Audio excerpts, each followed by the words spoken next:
Hi submarine friends. Well, I'm back to work here.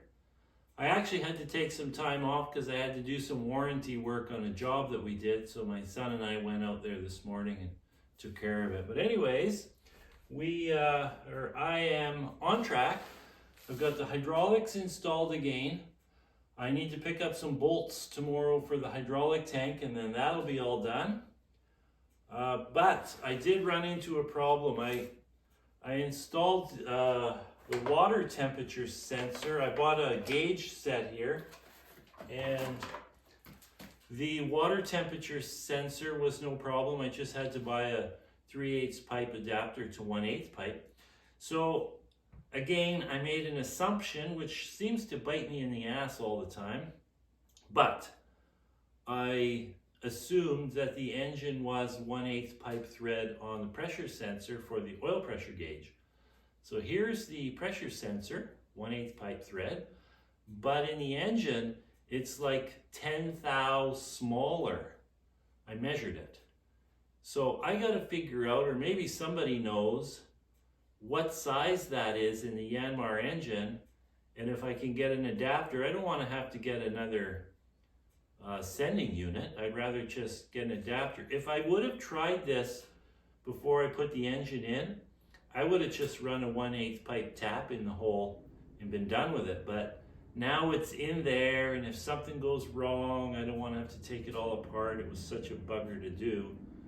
So I'm going to have to do a little research and figure out how to make this fit, or I have to live without oil pressure gauge, which I'd like to have an oil pressure gauge. Temperature is the most important, so maybe somebody knows what I need here. 1/8 pipe thread to metric something. I don't know what. So anyways, yeah, the exhaust system is all in, dive ready. I have to hook up the cooling lines, but again, I need a couple of fittings. I'll pick them up tomorrow and then that'll be all done. So what I'm doing is I'm working my way from the back out. So I've got the air line that goes to the air reservoirs. There's going to be 2 air reservoirs in the back. I'm changing from the carbon fiber tank to metal tanks because I'm no longer in a high pressure system. I'm a low pressure system, so I can change the tanks. And by changing the tanks, I can now put 2 metal tanks. I'm going to use 100-pound propane tanks. I can put them at the very back of the submarine and sink them into the side of the hull. It'll actually look kind of cool.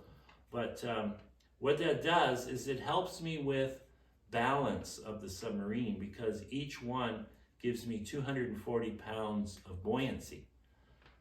And so that's almost 500 pounds of buoyancy at the very back of the submarine, which really helps to offset the weight of that very heavy rear ballast tank plus the engine. So that's a very good thing. So, like I said, so this line is the air pressure line that goes from the tanks into the sub.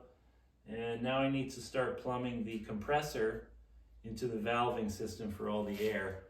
So I'll probably start on that tomorrow morning so that I can pick up what I need tomorrow afternoon. So that's where we're at. This is frustrating.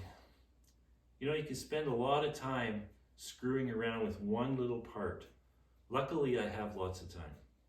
Anyways, that's where submarine building is at today. Ciao.